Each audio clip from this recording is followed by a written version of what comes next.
함께 교독하도록 하겠습니다. 하나님께서 말씀하시기를 우리가 우리의 형상대로 우리의 모양을 따라 사람을 만들어 그들이 바다의 물고기와 공중의 새와 가축과 온 땅과 땅 위에 기는 모든 것을 다스리게 하자 하시고, 하나님께서 사람을 그분의 형상대로 창조하시니 곧 하나님의 형상대로 사람을 창조하시되 하나님께서 그들을 남자와 여자로 창조하셨습니다. 하나님께서 그들에게 복을 주시며 그들에게 말씀하시기를 자식을 많이 낳고 번성해 땅에 가득하고 땅을 정복하라. 바다의 물고기와 공중의 새와 땅 위에 기는 모든 생물을 다스리라 하셨습니다. 하나님께서 말씀하시기를 내가 땅 위에 씨 맺는 온갖 식물과 씨가 든 열매를 맺는 온갖 나무를 너희에게 주니 이것이 너희가 먹을 양식이 될 것이다.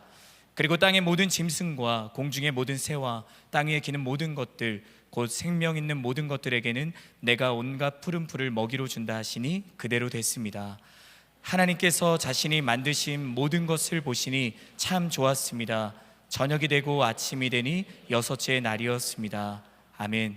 우리가 흔히 나이가 들어가면 들어갈수록 새로운 사랑을 하기가 어렵다, 사랑이 어렵다라는 이야기를 합니다. 왜 나이가 들면 사랑하는 것이 어려울까?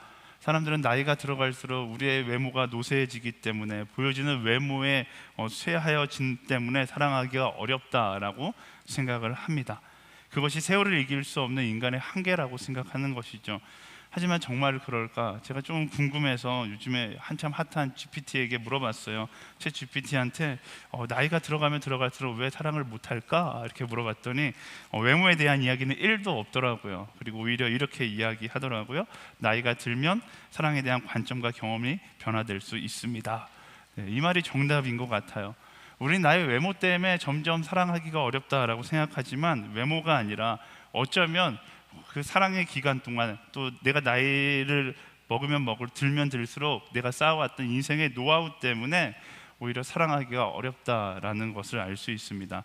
연륜이 쌓여가는 사랑이 성숙한 사랑으로 나를 이끌기도 하지만, 반대로 그 사랑의 진짜 풋풋한 순수한 감동을 빼앗아가기 때문에 그렇죠. 여러분들이 20대 초반, 여기 20대 초반이신 분들 많이 없는데 20대 초반에 사랑할 때를 생각해 보세요. 생각만 해도 행복하잖아요. 모든 것이 다 감동이었습니다.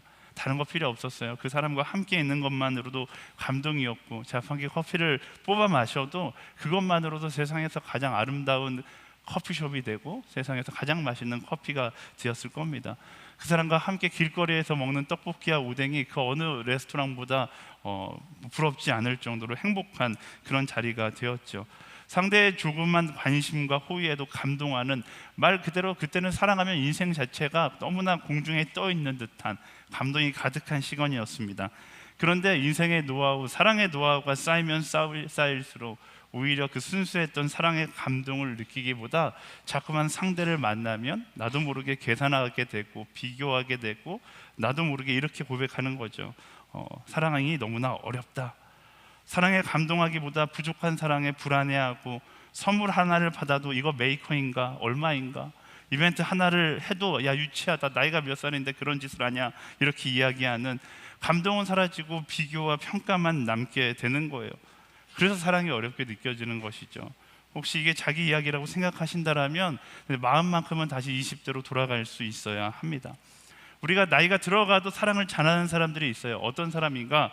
그 감동을 잃어버리지 않고 여전히 작은 것 하나하나에 감동하는 사람입니다. 이런 사람은 나이와 상관없이 사랑의 행복함을 빼앗기지 않아요. 항상 상대가 나를 사랑해 줄 때 와 감동이다, 어떻게 이런 생각을 다 했어, 나는 너와 함께만 있으면 그 어디도 가고 싶지 않아, 행복해. 계산과 비교는 다 내려놓고 순수하게 상대의 사랑에 감동할 수 있다라면, 우리는 그때 그 어린 시절에 경험했던 사랑의 설렘과 기쁨을 회복할 수 있게 되는 것이죠. 그리고 이렇게 고백하게 되는 거예요. 사랑은 여전히 내게 축복이다. 사랑 앞에서 감동받고 또 영혼을 담아서 이 감동의 표현들을 할 수 있는 우리 SNS 청년부가 되기를 예수님의 이름으로 축원합니다. 아멘. 다시 말하면 감사 잘하는 사람이 사랑도 잘하고요, 상대의 조그만 호의에도 크게 감동할 수 있는 사람들이 사랑의 기쁨을 회복할 수 있는 사람이다라는 것이죠. 하나님과의 사랑도 마찬가지입니다. 하나님과의 관계에 이상 전선이 감지될 때 우리는 착각하는 것이 있는데 하나님의 사랑이 변했다라고 생각하거든요. 하지만 그렇지 않죠. 하나님의 사랑은 한 번도 변한 적이 없어요. 그 사랑에 대한 우리의 관점과 경험이 변화되었기 때문에 그런 것이죠. 그래서 우리는 어떻게 해야 돼요? 똑같이 하나님과의 관계 가운데에서도 우리는 날마다 감동할 수 있는 사람이 되어야 하는 것입니다. 마찬가지로 그 감동을 고백하는 사람이 될 때 하나님의 날마다 우리를 향한 사랑이 축복이라는 사실을 경험하며 살아가게 되는 것입니다. 하나님의 사랑과 하나님의 은혜에 감동하지 않으면 어느 순간부터 그 은혜가 당연한 것으로 여겨지기 시작하고 그 은혜 가운데 전혀 설렘이 느껴지지 않고 오히려 그 은혜를 떠날 때 기쁠 것이다라고 착각하게 되는 게 인간의 어리석음입니다. 하나님의 사랑 앞에 감동할 수 있는 그런 축복을 누리는 우리 모두가 되기를 예수님의 이름으로 축원합니다. 우리가 계속해서 창세기에 나타난 하나님의 창조 스토리를 보고 있는데요, 첫날부터 여섯째 날까지 하나님의 창조하심을 보면서 우리는 하나님의 스케일과 하나님의 디테일함을 보면서 감탄합니다. 그런데 감탄하기는 아직 이르죠. 아직 창조의 클라이막스가 나오지 않았으니까요. 우주 만물을 다 창조하시고 하나님은 창조의 클라이맥스를 시작하십니다. 우리가 감동해야 될 장면이 바로 여기서 시작되는 것이죠. 하나님께서 무엇을 하세요? 우주 만물을 다 창조하시고 그 다음에 바로 사람을 창조하십니다. 여기서 중요한 포인트는요, 하나님께서 세상을 다 만들어 보니까 뭔가 허전해 보이네. 사람이라는 존재를 창조해 봐야겠다. 사람을 창조해 보니까 만들어 놓으니까 어울리네. 이렇게 하나님께서 창조하지 않으셨다라는 거예요. 이미 세상을 창조하시기 전부터 하나님은 계획 가운데 사람을 창조할 것을 계획하고 계셨죠.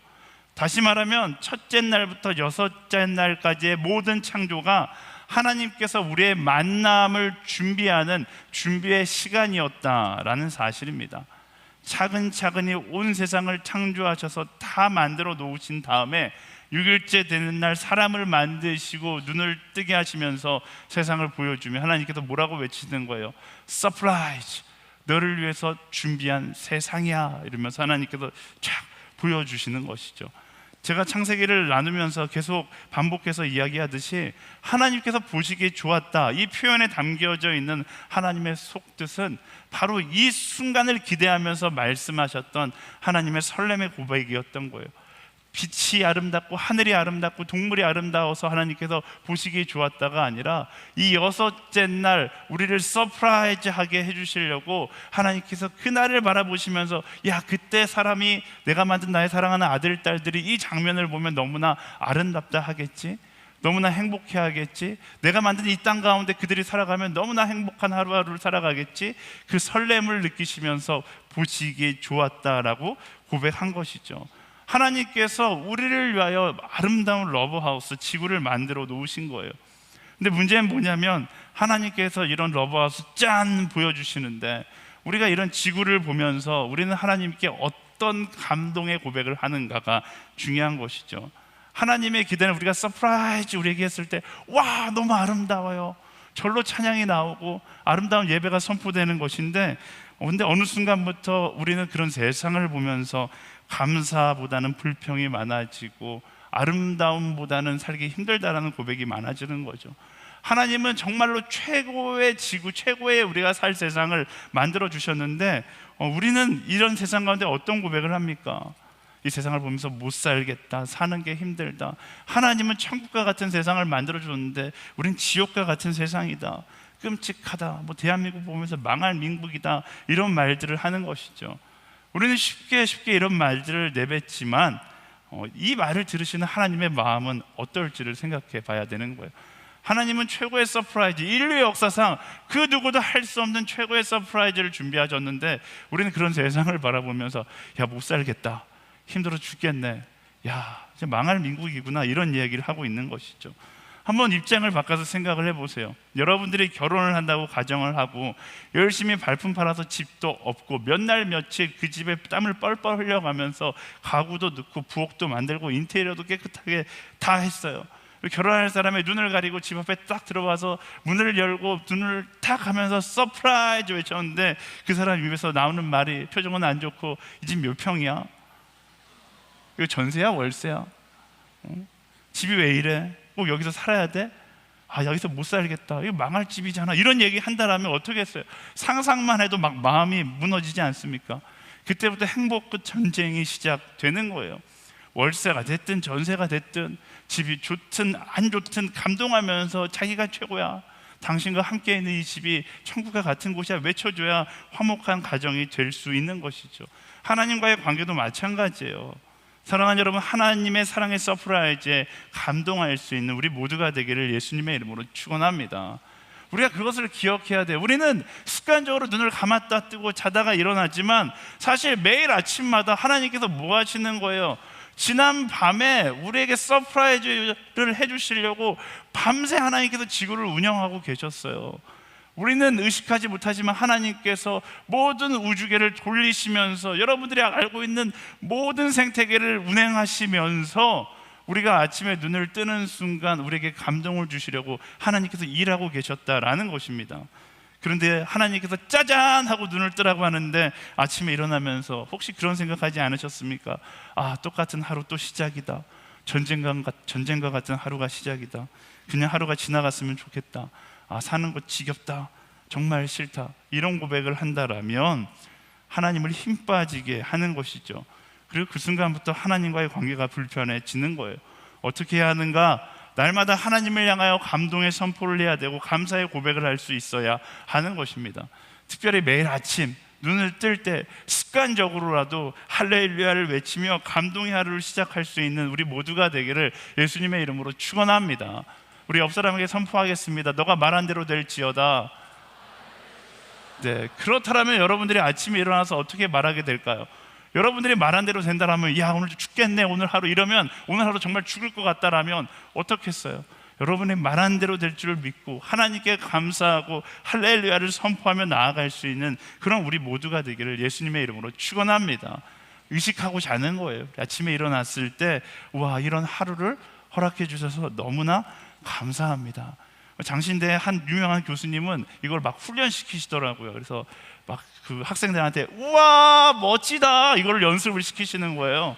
네, 그래서 저희도 한번 연습해 보도록 하겠습니다. 우와 감사합니다. 다 같이 하나 둘 셋 하면 우와 감사합니다를 외쳐보는 거예요. 하나 둘 셋, 우와 감사합니다. 어색하죠? 네, 우리가 평상시 고백하지 않으니까 어색한 거예요. 하나님의 서프라이즈에 내가 할 수 있는 최고의 감탄으로 선포할 수 있고 감사할 수 있는 우리 모두가 되기를 예수님의 이름으로 축원합니다. 우리 옆 사람에게 선포하겠습니다. 하나님 서프라이즈에 감동할지어다. 아멘. 네, 그런 의미에서 본다라면 하나님의 최대 관심사는 어떻게 우리를 감동시킬 수 있을까라는 사실을 알 수 있습니다. 하나님께서 처음 우리를 만드실 때부터 하나님은 그 감동을 주기 위하여 하나님의 감정 코드와 우리의 감정 코드를 맞춰서 만드셨다는 것을 말씀 가운데 볼 수 있거든요. 26절과 27절 말씀 함께 읽어보겠습니다. 26절과 27절 시작. 하나님께서 말씀하시기를 우리가 우리의 형상대로 우리의 모양을 따라 사람을 만들어 그들이 바다의 물고기와 공중의 새와 가축과 온 땅과 땅 위에 기는 모든 것을 다스리게 하자 하시고, 하나님께서 사람을 그분의 형상대로 창조하시니 곧 하나님의 형상대로 사람을 창조하시되 하나님께서 그들을 남자와 여자로 창조하셨습니다. 아멘. 여러분, 지금 확실히 다른 만물을 창조하실 때랑 사람을 창조하실 때랑 구별된다는 거 말씀 가운데서 발견하셨죠. 다른 만물을 창조하실 때는 하나님께서 말씀으로 창조하셨는데 사람을 만드실 때는 다른 생물들과 구별하여 만드셨다고 이야기하고 있습니다. 사람만큼은 성삼위 하나님께서 우리가 우리의 형상대로 우리의 모양을 따라 창조하자라고 하셨다고 말씀은 이야기하고 있어요. 이 장면이 무엇을 알려주는가? 인간이라는 존재는 최고로 소중하게 만들어진 하나님의 작품, 하나님의 걸작품이다라는 것을 이야기하고 있고요. 우리 인간만큼은 하나님과 공감할 수 있도록 하나님의 형상대로 만들어진 하나님과 긴밀하게 연결된 소중한 존재라는 사실을 이야기해주고 있는 것입니다. 옆 사람을 보세요. 옆 사람이 바로 하나님의 형상대로 하나님의 걸작품으로 하나님을 공감할 수 있는 존재로 만들어진 하나님의 사람들이다라는 것입니다. 그런데 우리가 이 시대 가운데 살아가다 보면 나의 모습을 바라보고 서로의 모습을 바라보다 보면 그 아름다움이 보이지 않을 때가 있습니다. 하나님의 형상이 보이지 않죠. 우리가 찬양하는 형제의 모습 속에 보이는 하나님의 형상 아름다워라 막 찬양하고 하지만 그 찬양이 고백이처럼 잘 안 될 때가 많이 있어요. 상대에게 하나님의 형상이 보이지 않는 거죠. 왜일까? 불량품이라서 그런 것인가? 그렇지 않죠. 우리가 하나님의 형상대로 창조되지 않아서가 아니라 창조된 모습대로 살지 않았기 때문에 하나님의 형상을 보지 못하는 것입니다. 하나님의 형상이 사라진 것이 아니에요. 하나님의 형상 앞에 나의 욕심과 야망과 세상의 것들이 겹겹이 쌓여서 하나님의 형상이 가려진 것이죠.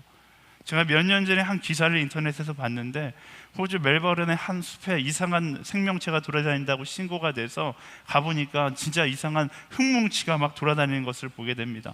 그것이 무엇일까 가까이 다가가서 보니까 양이었던 거예요.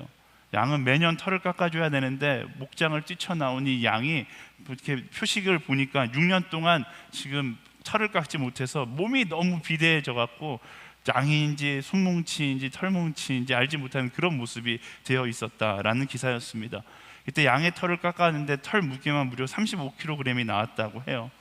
이 기사를 보면서 이 땅을 살아가는 우리의 모습이 생각났어요. 하나님의 형상이 사라진 것이 아니라 가려진 것이죠. 인간의 욕심과 야망으로 인해 죄로 인해 하나님의 형상이 더러워져 있는 거예요. 근데 어떻게 하면 돼요? 그 죄로 더러워진 나를 씻어내면 비로소 존귀한 하나님의 형상이 우리 모습 가운데 다시 회복되기 시작하는 것입니다. 한 가지 확실한 것은 이 자리에 앉아있는데 영상으로 예배를 드리고 있는 분들, 아니 영상으로 예배를 드리지 않고 밖에서 자기 마음대로 살아가고 있는 모든 사람들 중에 하나님의 형상대로 창조되지 않은 사람은 아무도 없다라는 것입니다. 모두가 다 너무나 존귀한 사람들이에요. 다만 우리의 욕심과 탐욕과 죄가 우리의 존귀함을 가리고 있을 뿐이다라는 것이죠. 우리 옆 사람에게 그렇게 이야기해 주겠습니다. 당신은 너무나 존귀한 사람입니다. 네. 그리고 그리스도인은 그 존귀한 하나님의 형상을 회복하는 사람이 되어야 하는 거예요. 제가 언젠가 말씀드렸잖아요. 제가 정말로 뚱뚱할 때 몰랐었는데 다이어트를 열심히 하다 보니까 다이어트를 하면 할수록 느끼는 것이 나는 원래 잘생겼다라는 것을 느꼈다라고 이야기 할 때마다 웃으시는 것 같아요. 이제 안 웃고 인정해 주실 때도 된 것 같은데 어쨌든 우리의 영혼도 마찬가지예요. 하나님의 형상을 회복하기 위해서 나의 원래 하나님께서 아름답게 창조하신 그 영혼의 모습을 회복하기 위해서 우리는 무엇을 해야 하는가? 바로 예수 그리스도를 만나야 하는 것이죠. 잘 알잖아요. 우리 인간의 죄라는 더러움은 내가 씻을 수 있는 것이 아닙니다. 예수 그리스도의 보혈의 피가 우리를 씻을 때 우리가 내 안에 담겨진 하나님의 형상을 볼 수 있게 되는 것입니다. 우리가 하나님의 서프라이즈를 보지 못하는 것도 마찬가지죠.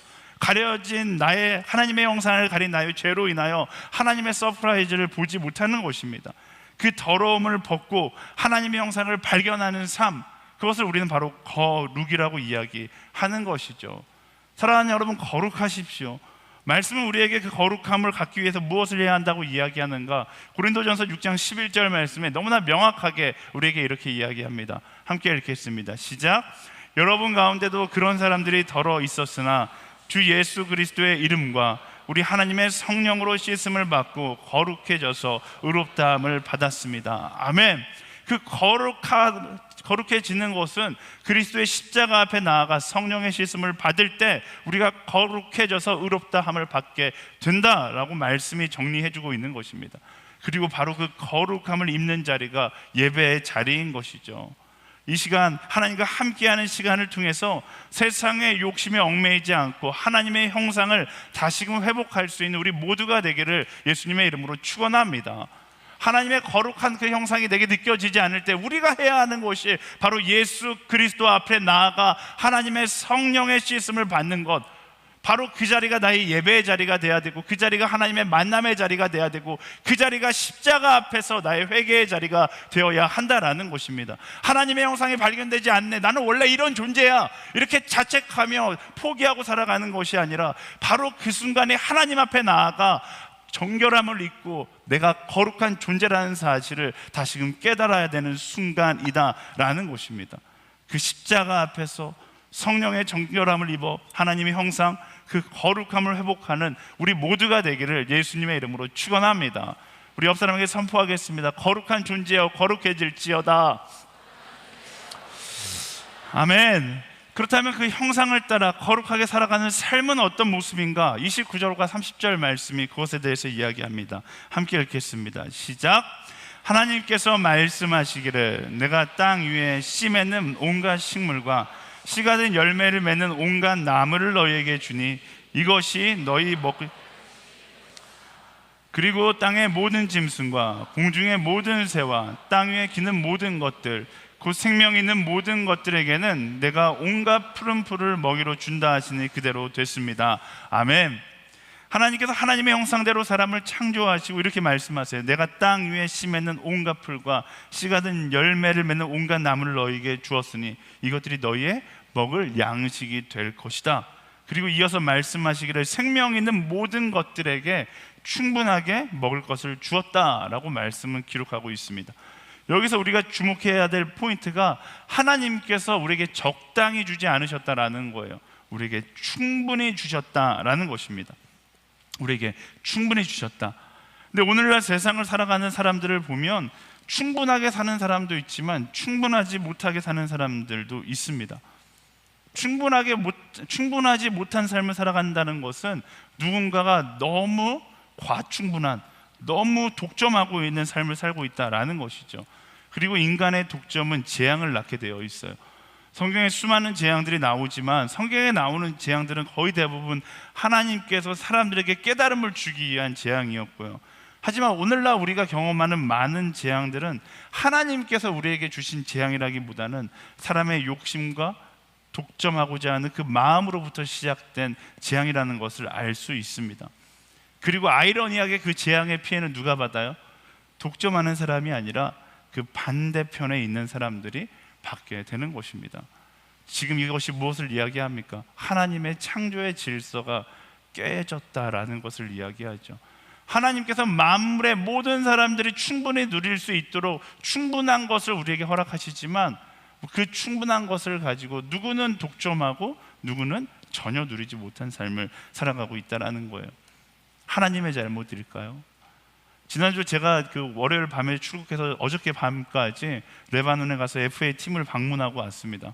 레바논에 가서 보니까 정말로 상상할 수 없을 만큼 많은 난민들이 있더라고요. 저는 이야기만 들었는데 그 난민들을 가서 처음 봤어요. 어디 난민 캠프에 가면 난민들을 볼 수 있겠지 했는데 공항에서 내리는 순간부터 난민을 만나고 뭐 그 센터가 있는 곳까지 가는데도 정말로 수없이 많은 난민들을 만나게 되는 거예요. 가는 길에 곳곳에 텐트촌이 있고 차가 멈추면 멈춘 그 순간 많은 사람들이 구걸하기 위해서 차로 달려드는데 다 난민이 달려든다라는 거예요. 선교사님 말에 의하면 이 나라의 절반 가까이 레바논 사람 말고 나머지 절반 가까이가 난민들이다라고 이야기하고 있더라고요. 누구의 잘못으로 누가 만들어낸 재앙일까요? 하나님께서요? 그렇지 않죠. 결국 사람의 욕심이 만들어낸 재앙의 결과인 것입니다. 통계에 의하면 4.1초에 한 명씩 지금도 계속해서 난민들이 생겨난다고 해요. 놀라운 사실은 오늘날에도 4초에 한 명씩 관심을 받지 못한 채 굶어 죽어가는 사람이 있다라고 이야기합니다.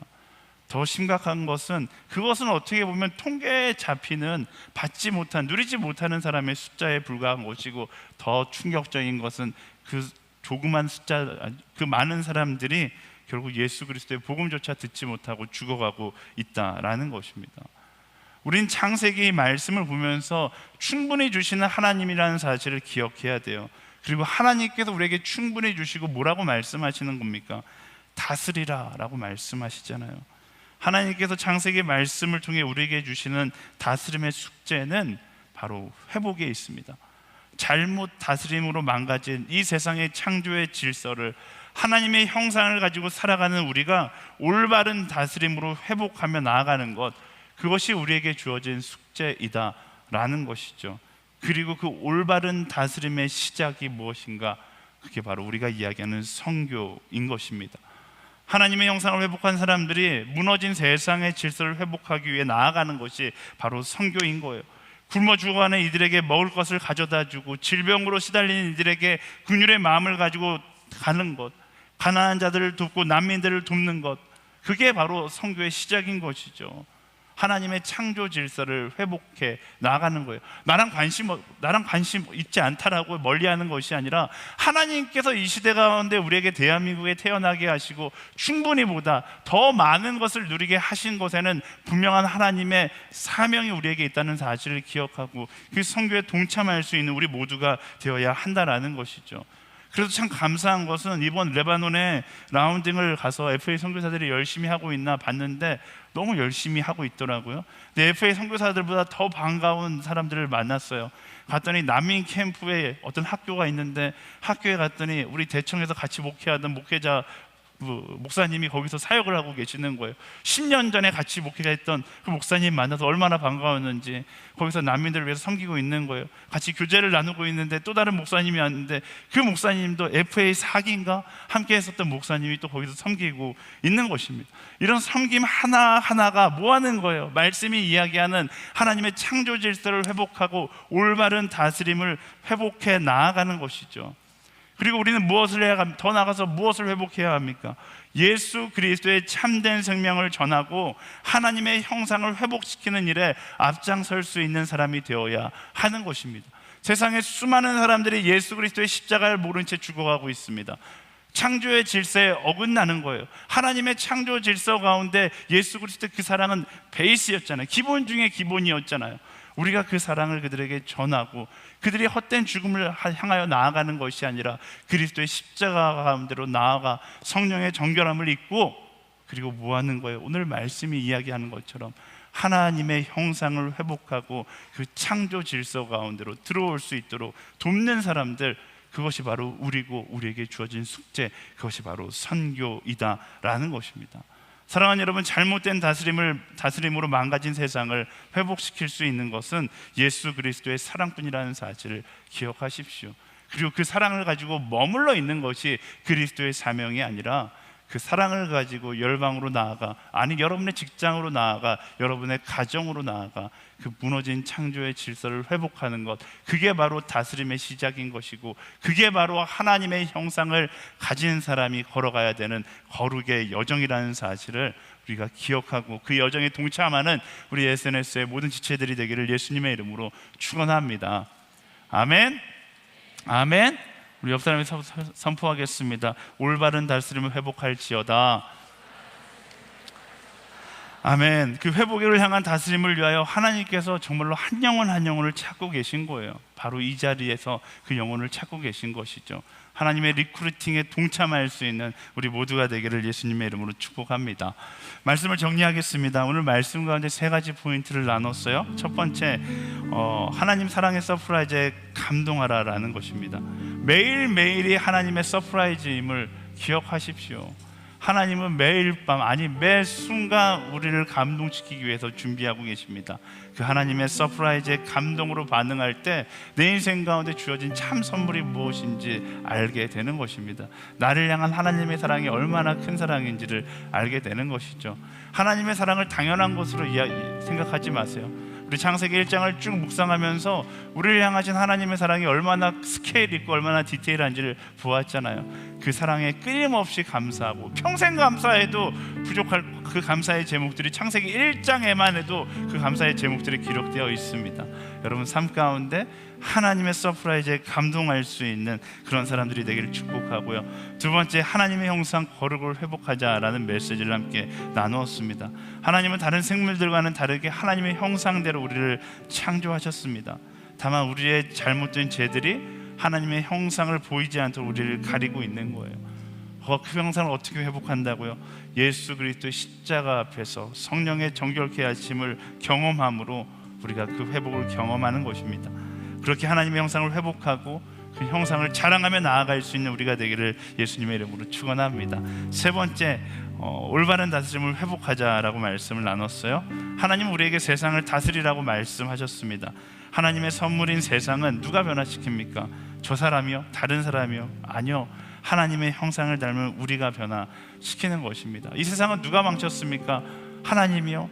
특정한 어떤 사람이요? 아니요. 하나님의 창조의 섭리를 따라 다스리지 않았던 우리가 망친 것이죠. 그렇다면 어떻게 해야 돼요? 말씀하신 그 말씀을 따라 그 사명을 다하여 올바른 다스림을 회복할 수 있는 우리 한 사람 한 사람이 되기를 예수님의 이름으로 축원합니다. 그리스도의 사랑을 전하고 흘려보낼 수 있는 그 하나님의 회복의 프로젝트에 동참할 수 있는 우리 모두가 되기를 예수님의 이름으로 축원합니다. 그 하나님의 감동 프로젝트, 사랑 프로젝트에 우리를 인크루팅하고 계시는 거예요. 사랑하는 나의 아들아, 나의 딸아, 나의 SNS 공동체, 이 시대의 청년들아, 이 시대에 올바른 다스림을 회복하는 데 동참하지 않겠니?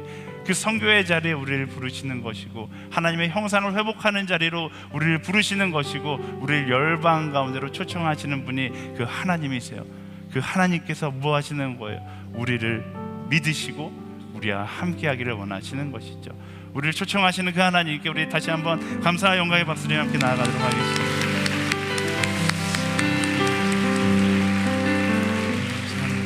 우리 함께 찬양하며 나아갈 때 아름다우신 그 하나님을 노래하며 나아가기 원합니다. 하나님께서 창조하신 그 아름다운 모습을 가지고 열방을 변화시키며 나아가는 하나님 나라의 다스림을 따라 나아가는 거룩한 자로 살아가게 하여 주시옵소서. 우리 그 마음을 담아 함께 찬양하며 함께 고백하며 나아가겠습니다. 내 안에 주를 향하니 노래, 영원한 노래 있으니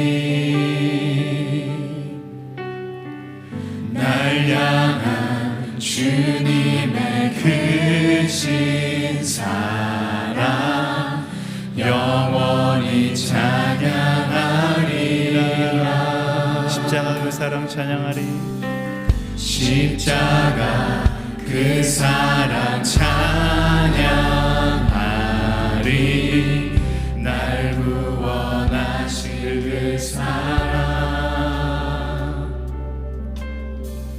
내 삶을 드려 찬양하리라. 놀라우신 주의 사랑 영원히 찬양하리라. 아름다우신 오 놀라우신 영원할 수 없는 사랑 오 위대하신 하나님의 사랑 영원히 찬양하리. 우리 처음부터 다 같이 일어나서 같이 고백하겠습니다. 내 안에 주를 향한 이 노래. 내 안에 주를 향한 이 노래, 영원한 노래 있으리. 날 향한 주님의 크신 사랑 영원히 찬양하리라. 영원히 찬양하리라.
이 시간 우리 함께 기도하며 나아갈 때 그 어느 것과도 비교할 수 없는 하나님의 사랑을 기억하는 우리가 되게 하여 주시옵소서. 그 사랑에 날마다 감동하는 하나님의 사람 되게 하여 주시옵소서.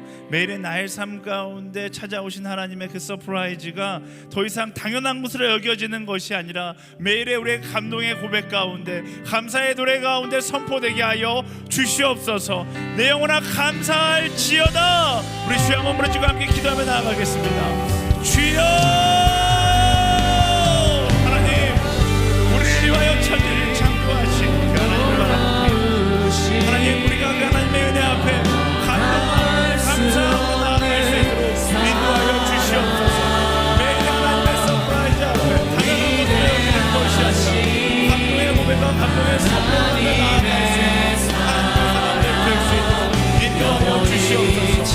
우리 인생 가운데 고백되어 하나님 당연한 것이라고 여기는 것이 아니라 진심의 감사하고 고백되어 될 수 있도록 인도하여 주시옵소서. 이 모든 것이 하나님의 은혜이고 모든 것이 나를 하나님의 은혜에 가진 하나님의 사랑을 기억하고 감동하고 우리 모두가 될 수 있도록 인도하여 주시옵소서. 믿으신 하나님께 우리의 마음, 내 삶을 나아가는 여전히 매일 나의 삶 가운데 공급하신 하나님의 은혜 앞에 감사하고 나아갈 수 있는 감사하고 나아갈 수 있는 우리가 될 수 있도록 주님 인도하여 주시옵소서. 어떤 것을 구하기보다 하나님 앞에 먼저 감사하고 우리가 되기를 소망합니다. 내게 부어주시는 하나님의 은혜, 하나님의 나를 너무나 많은 수고를 하나님의 수고를 하나님 여전히 나의 영원히 주님 감사하고 그 앞에 서며 나아갈 수 있는 하나님의 사랑을 하여 주시옵소서. 영원히 감사하고 영원히 주를 바라보며 영원한 찬양을 나아갈 수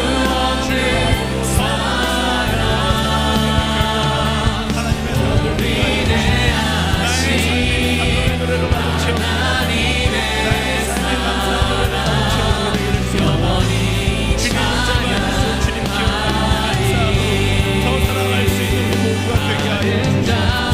그것이 우리의 고백이 되기를 원합니다. 그것이 우리의 선포가 되기를 원합니다. 주님과 함께하시고 하나님 모두가 행복할 수 있는 우리가 되게 하여 주시옵소서. 아멘. 주님 그렇습니다. 하나님의 사랑 영원히 하나님 우리를 가장 아름다운 하나님의 형상대로 창조하셨습니다. 누구 하나 존귀하지 않은 사람이 없는 것입니다. 누구 하나 하나님의 형상을 가지지 않는 사람이 없는 것입니다. 그런 삶의 자리에서 나의 욕심과 죄의 문제로 인하여서 그 하나님의 형상이 가려져 있음을 인정하십시오. 그리고 말씀이 이야기하는 대로 예수 그리스도의 십자가 능력을 힘입고 성령의 정결케 하심을 따라 그 거룩함을 회복할 수 있는 내가 되게 하여 주시옵소서. 성령 하나님 내게 임하여 그 거룩을 회복하게 하여 주시옵소서. 예수 그리스도의 보혈의 피로 말미암아 지음받은 대로 그 존귀한 자의 모습을 회복하여 하나님의 형상을 따라 살아가는 하나님의 사람 되게 하여 주시옵소서. 우리 주여 한번 부르짖고 함께 간절히 기도하며 나아가겠습니다. 주여, 하나님, 죄의 문제가 우리의 존귀함을 가리고 있어서 우리의 악함이 나의 주님의 말씀 하나님 기다리니 주님 손을 주시옵소서. 믿으립니다. 사랑으로 인도하여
서지 않고 그것이 우리의 결단입니다.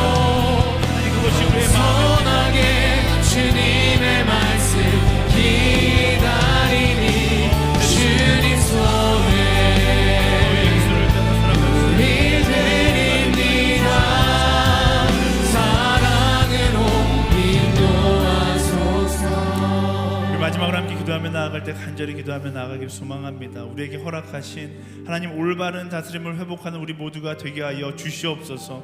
무너진 창조의 질서 가운데 사랑으로 운영되는 세상을 회복할 수 있는 하나님의 사람들로 살아갈 수 있도록 인도하여 주시옵소서. 사람의 뜻이 아니라 하나님의 형상을 따라 무너진 창조의 질서를 회복하는 성교하는 인생 되게 하여 주시옵소서. 사랑하는 인생 되게 하여 주시옵소서.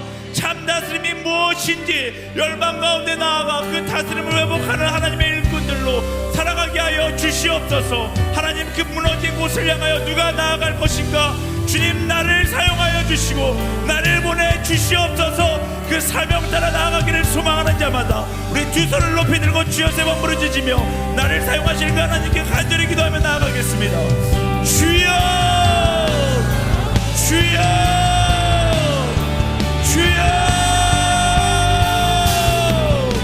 살아 역사하신 하나님, 무너진 세상의 지금 하나님 올바른 다스림을 회복하는 하나님의 사람을 되게 열방 가운데 나아가 하나님의 창조의 그 땅 가운데 사랑을 넘쳐나는 하나님의 사람으로 살아갈 수 있게 되기를 소망합니다. 하나님의 다스림을 회복하는 세상이 어때냐 신뢰의 말씀을 따라 살아가는 그리스도의 십자가를 따라 살아가는 하나님의 사람들로 승리받게 하여 주시옵소서. 주님, 우리를 사용하여 주시옵소서. 하나님의 사랑, 하나님의 일꾼으로 우리를 사용하여 주시옵소서. 이기시는 하나님께 나의 삶을 주님, 열방의 하나님의 질서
사랑하는 주님, 오늘도 말씀을 통하여 깨닫게 하시는 은혜 감사합니다. 매일의 삶 가운데 우리를 위하여 창조하신 하나님의 은혜를 발견하고 감동으로 가득 찬 하루하루를 살아가게 하여 주시옵소서. 우리 입술 가운데 불평의 말, 부정의 말들을 끊어지고 매일 아침마다 하나님을 향한 감동의 고백, 감사의 고백이 선포되게 하여 주시옵소서. 우리 헛된 욕심과 야망 생각을 내려놓고 그리스도의 십자가 앞에서 거룩을 회복할 수 있는 우리 모두가 되게 하여 주시옵소서. 하나님의 형상대로 존귀하게 지음받은 우리 모두 하나님 그 형상을 회복하고 거룩한 자의 삶을 살아갈 수 있도록 인도하여 주시옵소서. 하나님의 그 창조의 섭리를 따라 넘치는 하나님의 은혜를 열방 가운데 나누고 전하고 다스림을 회복하는 하나님의 사람들로 살기를 소망하오니 그 올바른 다스림이 필요한 곳곳마다 우리를 사용하여 보내시고 그곳에서 예수 그리스도의 사랑으로 하나님의 창조 섭리를 회복하는 하나님의 일꾼들, 하나님의 사명자들로 살아갈 수 있도록 인도하여 주시옵소서. 그렇게 우리 삶 가운데 함께 하실 그 하나님께 모든 것을 맡겨드리며 사랑하는 예수 그리스도의 이름으로 간절히 기도드립니다. 아멘. 우리 기도 가운데 함께 하신 하나님께 감사의 영광을 받습니다.